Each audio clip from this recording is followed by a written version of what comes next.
А тем временем Ингушетия готовится к проведению чемпионата России по альпинизму, на этот раз по скальному классу. Соревнования пройдут 6 по 11 мая на 10-м километре от автотрассы Джерах-Владикавказ на скальном массиве. В период проведения чемпионата участникам будут предложены 36 маршрутов разных категорий сложности. Мужчины и женщины будут соревноваться отдельно.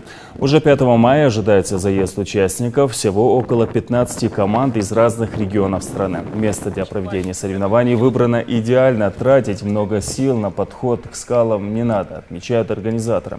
Все маршруты уже проложены, сейчас ведут подготовительные работы, очищают верхнее плато на выходах с маршрутов, чтобы обеспечить безопасность участников. За подготовкой к чемпионату пристально следят представители Федерации альпинизма России и Ингушетии, а также регионального Минспорта.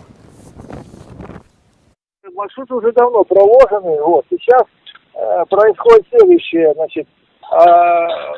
очищает верхнее плато, там, где выходы с маршрутов, чтобы участники безопасно могли уходить, так сказать, на новые старты. Там много камней, там опасный склон крутой, поэтому там сейчас происходят работы по обеспечению безопасности.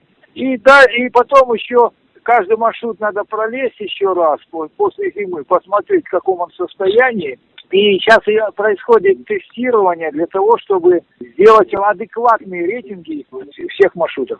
Ведутся работы по комфортному подходу к маршрутам. Также устраивается базовый лагерь. Базовый лагерь, предполагаемый, в котором будут проходить соревнования.